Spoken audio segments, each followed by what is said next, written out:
Mrs. Hawkins, I understand that you rented this television set yesterday. Yes, I did, from Mr. T's room. What are the terms? $8 per week. You have a copy of your contract here.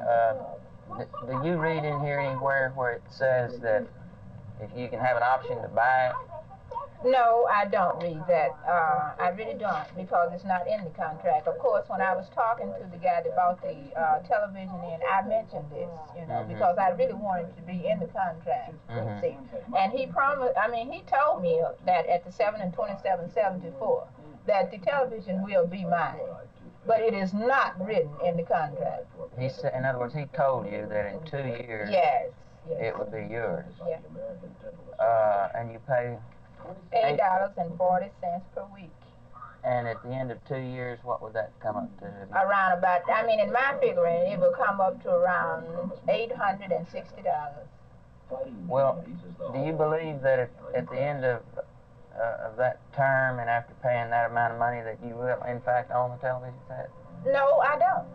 Mrs. Williams, I understand that you and your daughter rented this General Electric television set here on the south side. What do you pay in rent a week on it? $7.50. At $7.50 a week for 52 weeks out of a year, have you figured out the total cost of that? No, I haven't figured it out because at the time being I've been sick and I haven't had time to go into this.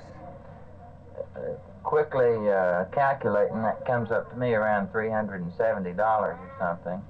And I understand you could buy a comparable set for around $80 or $90 if you had the credit at a retail store.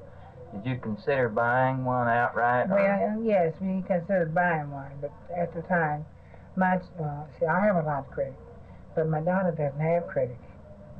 And so she said, well, Mother, we just might as well rent one, and by the time, certain time, it'll be ours. This is affordable, you know, and I want to pick this up, but if I pick it up like this, the whole thing, you know, are subject to just hit the floor. And you know, Mr. T do not have no insurance on this, you know, and I don't want to be held responsible for anything. Well, if you should pick it up and it breaks, who has to pay for it? I have to pay for it. Is that in the contract? That's in the contract. They don't have, when they once put it in your home, that's it.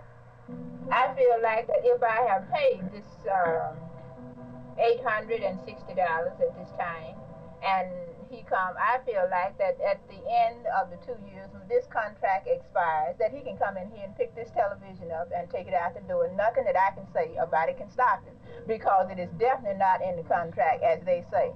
But you thought it was? I thought it was, yes. That's the reason you rented it? That's right. So what are you going to do now? I'm going to call them and tell them to come out and get their television, because I'm not going to pay no $860 for no television.